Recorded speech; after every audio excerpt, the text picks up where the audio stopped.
नमस्कार, मैं हूं आपके साथ मेनका चौधरी। पहलगाम आतंकी हमले के बाद से ही पाकिस्तान डरा हुआ है, पाकिस्तान की सेना डरी हुई है और पाकिस्तान की सरकार भी डरी हुई है। भले ही दावे तमाम कर रहे हों, लेकिन हकीकत क्या है ये हम आपको दिखाते हैं। बॉर्डर इलाके में पाकिस्तानी सेना ने अपने तमाम चेकपोस्ट से पाकिस्तान का झंडा हटा दिया है।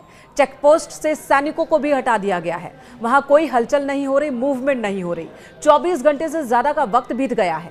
जैसे जैसे भारत में बैठकें हो रही हैं और भारत की तरफ से रणनीति बनाई जा रही है, पाकिस्तान में ये डर बढ़ता ही जा रहा है। और उसी का नजारा इस वक्त आप देख रहे हैं कि भारत और पाकिस्तान की सीमा पर कश्मीर और जम्मू से सटे इस तमाम इलाके में जितने भी पाकिस्तानी सैनिकों के चेकपोस्ट है इस वक्त पूरी तरह से खाली हैं, वीरान हैं। यहां कोई चहलकदमी नहीं हो रही है, सैनिकों की कोई मूवमेंट नहीं दिख रही है। एक तरफ तो पाकिस्तान की सरकार है जो हर रोज वहां के नेता, वहां के मंत्री अपने एटम बम की धमकी दे रहे हैं, बता रहे हैं कि पाकिस्तान के पास कितने परमाणु हथियार है। और दूसरी तरफ सेना का हाल देख लीजिए कि सैनिकों की मूवमेंट इलाकों में ही नहीं है, बॉर्डर वाले इलाकों में ही नहीं है। तो ऐसा कहा जा रहा है कि ये एक डर है भारत के सैन्य अभियान को लेकर, भारत की सेना की तरफ से आक्रमण ना हो जाए इसे लेकर एक डर है। हालांकि कुछ जानकार ये भी कह रहे हैं कि हो सकता है कि यहाँ पर पाकिस्तान कोई चाल चलने की कोशिश कर रहा हो, कोई धोखा देने की कोशिश कर रहा हो।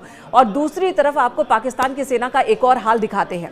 पाकिस्तान की सेना की इज्जत उनके अपने ही देश में नहीं है। ये इलाका है खैबर पख्तूनख्वा में, जहां पर पाकिस्तान की सेना का वहां के पुलिस वाले विरोध कर रहे हैं। दोनों ने एक दूसरे पर बंदूकें तान रखी है। स्थानीय पुलिस वाले पाकिस्तानी सैनिकों को कह रहे हैं कि यहां तुम्हारा क्या काम है, जाओ, अगर इतनी ही हिम्मत है तो हथियार उठाओ, कश्मीर चले जाओ, वहां जाकर अपनी ताकत दिखाओ। तो इस तरह से पाकिस्तानी सेना का पाकिस्तान के लोग ही विरोध कर रहे हैं, पाकिस्तान की पुलिस विरोध कर रही है और अब वो बर्दाश्त करने के मूड में नहीं है। दरअसल खैबर पख्तूनख्वा और बलूचिस्तान वो इलाके हैं जहां पर पाकिस्तानी सेना काफी वक्त से, लंबे अरसे से लोगों को परेशान करती रही है। यहां पर आतंक के खिलाफ कार्रवाई के नाम पर आम लोगों को परेशान करती रही है और अब ये लोग बर्दाश्त करने के मूड में नहीं है। स्थानीय पुलिस, स्थानीय नेता, पाकिस्तानी सेना, पाकिस्तानी सैनिकों का लगातार विरोध कर रहे हैं और इसे एक बड़ी बात माना जा रहा है। कहा जा रहा है कि ये एक बड़ा कदम है। अगर स्थानीय स्तर पर पाकिस्तानी सेना का विद्रोह हो रहा है तो आप समझिए कि पाकिस्तानी सेना की स्थिति कितनी खराब हो चुकी है।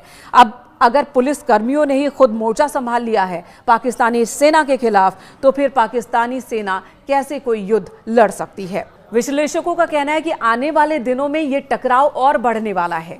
सेना की दखल अंदाजी लोगों को अब पसंद नहीं आ रही है। बात बात पर सेना की मौजूदगी इस पूरे इलाके में लोगों को पसंद नहीं आ रही है और अब वो पाकिस्तानी सेना से आजिज आ चुके हैं, मुक्ति चाह रहे हैं। और इसलिए आने वाले दिनों में पाकिस्तानी सेना को अपने ही अंदर, यानी कि अपने ही देश की सीमा के अंदर या जिन जिन इलाकों पर वो अपना दावा करते रहे हैं वहां पर भी विरोध का सामना करना पड़ेगा। और ऐसे कंडीशन में भारतीय सेना का सामना कैसे कर सकती है पाकिस्तानी सेना?